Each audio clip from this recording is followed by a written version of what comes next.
My name is Kristine Ritchie. I am from the central interior of BC in West Kelowna. I'm the parent of a idiopathic pulmonary hypertension child who is 10 years old, and he was diagnosed at 4.5 years old on December 12th of 2012.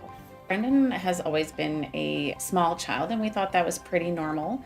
And one day we decided to go for a walk in November just up the road from our house. It wasn't a strenuous walk, and it was probably about 10 o'clock in the morning.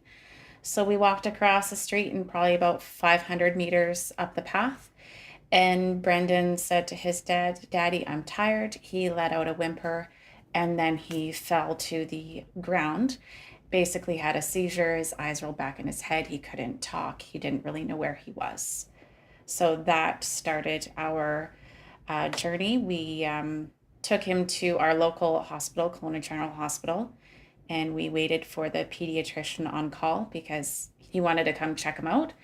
About 2.5 weeks later, we had an echocardiogram and we got the results that he had pulmonary hypertension. We were flown down to Vancouver 2 days later, and we stayed at BC Children's for 9 days with a myriad of tests, and now we actually travel from Kelowna to Edmonton to his PH specialist.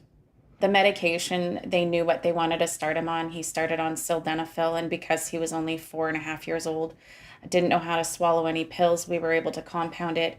However, our insurance companies would not cover the medication due to the type of medication that it was. Our insurance companies wouldn't cover erectile dysfunction drugs. And so they refused the medication for him. So it took 3 months basically of full-time letter writing and advocacy and fighting to get the medication covered from our insurance. Basically, I was reaching out to anyone. I wanted to do anything I could for my child. When he was first diagnosed in Kelowna, the pediatrician said, "Don't Google pulmonary hypertension." So the first thing I did that night after all the lights had gone off is I Googled pulmonary hypertension, and I kind of figured out what it was, and I kind of just sat in the hospital room, just not knowing what to do. And then when we went to Vancouver, we had a great medical team, and I'll remember Dr. Sanitani. Although we don't get followed by him anymore, I will always remember he said that if I didn't advocate for my son, no one else would. And I've remembered that phrase for the last almost 6 years. And so I wrote letters to insurance. I wrote letters to my human resources. In the past 6 years, I've had to write letters throughout a myriad of circumstances to various levels within our school district, our school board, the Minister of Education for BC, just for help on so many different things. It has, at some points, been more than a full-time job advocating for my child. My saving grace basically is a Facebook group in the central Okanagan, the interior. There aren't hardly any other families that have children with pulmonary hypertension.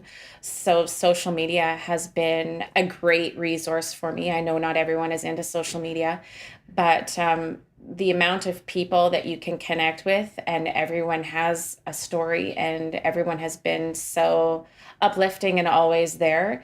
And because it's all over the world, if you ask a question in the middle of the night, someone is going to be awake somewhere to help you answer your question and be a support for you. So I feel like social media has been second to none for a caregiver such as myself.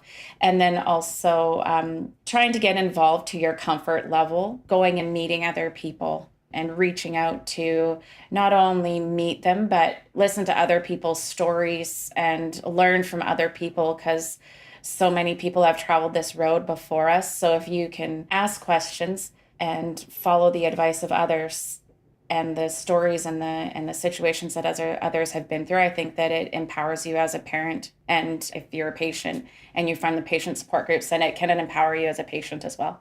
A lot of people say that it's creating a new normal. And at the beginning, there's so much going on. But just knowing that a new normal will eventually come down the road. Sometimes it might take a few months. Right now, we are adjusting to the life of a subcutaneous pump. So still learning how to see my son attached to tubing and attached to a pump is still not quite normal yet. I know it's going to get there, but that's my biggest thing, is a new normal will come. It just give yourself time to adjust to everything that's going on. Kids are incredibly resilient and resourceful.